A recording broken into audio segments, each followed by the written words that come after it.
Bonsoir à tous, bienvenue dans le point de l'actualité, vous êtes sur RTI 1. À Séoul, capitale de la Corée, le premier sommet Corée-Afrique enregistre la participation d'une vingtaine de chefs d'État africains dont le président ivoirien Alassane Ouattara. L'objectif de cette rencontre est de dynamiser les relations politiques mais surtout économiques entre l'Afrique et le pays du matin calme. Mahama Traoré. 48 délégations et 25 chefs d'État africains sont présents à ce premier sommet Corée-Afrique. Placé sous le thème « L'avenir que nous construisons ensemble, croissance partagée, durabilité et solidarité », ce sommet est l'occasion d'explorer des solutions pour relever les défis mondiaux actuels, notamment la réponse au changement climatique, la sécurité alimentaire, la stabilité de la chaîne d'approvisionnement et la sécurité sanitaire. Un thème en droite ligne avec les priorités de l'agenda 2063 de l'Union africaine, selon le président Alassane Ouattara. Pour le chef de l'État ivoirien, une intensification des échanges entre la Corée et le continent africain, riche en potentialités naturelles, s'impose pour un partenariat gagnant-gagnant. Dans ce sens, Alassane Ouattara plaide pour un soutien de la Corée à l'Afrique en matière de technologie, clin d'œil particulier à l'intelligence artificielle, domaine dans lequel le leadership de ce géant d'Asie est avéré. Terre d'hospitalité, la Côte d'Ivoire réserve également une mine d'opportunités aux investisseurs coréens, ceux dans plusieurs secteurs, notamment ceux de la transformation des produits agricoles, de la technologie, de l'innovation et de l'industrie automobile.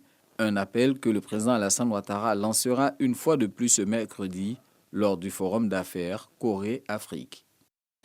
Dans la capitale ivoirienne, l'on assiste ce mardi 4 juin à un nouvel effondrement d'immeubles. Un bâtiment R+3 qui s'est effondré dans la commune de Cocody aux environs de 11 heures.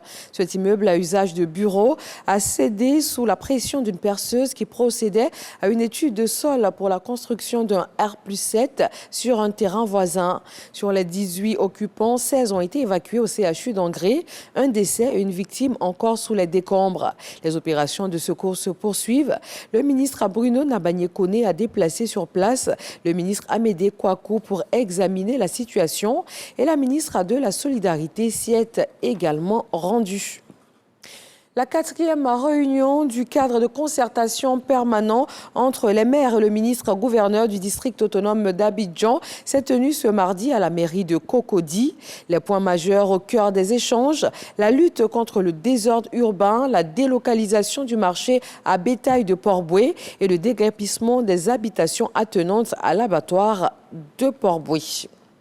Dans le dossier EcoPlus ce soir, les travaux engagés par le Fonds d'investissement en milieu rural, cet instrument du Conseil Café-Cacao, a entrepris d'importants travaux de reprofilage et de réhabilitation de pistes, également de construction de forages et de pompes hydrauliques dans les zones de production, des routes et de l'eau pour désenclaver les zones productrices alors que s'annonce la saison des pluies et en pleine préparation de la future campagne de production café-cacao. Nous en parlons dans le 20h. Des dizaines de milliers d'enfants en Afghanistan restent affectés par les crues soudaines, en particulier dans le nord et l'ouest du pays, selon les Nations Unies. Les pluies saisonnières inhabituellement fortes cette année ont fait des ravages dans de nombreuses régions du pays, tuant des centaines de personnes et détruisant des biens et des récoltes. Cette catastrophe a particulièrement touché les enfants se trouvant dans les provinces septentrionales de Baghlan et dans la province occidentale de Ghor. L'Afghanistan se classe 15e sur 163 nations dans l'indice de risque climatique pour les enfants 2021 de l'UNICEF. Et puis, en Inde, au total, 642 millions d'électeurs ont pris part aux élections régionales qui viennent de s'achever après 6 semaines de scrutin. Selon la commission électorale, dont les résultats sont attendus ce mardi, devrait confirmer donc la victoire du Premier ministre Narendra Modi, personnalité majeure du parti nationaliste hindou.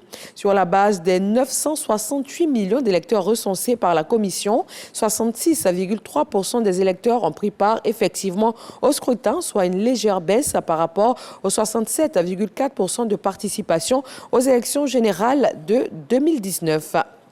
Voilà, merci de vous informer sur RTI 1. Retrouvez dans quelques instants l'actualité dans nos régions. Et moi, je vous dis à 20h.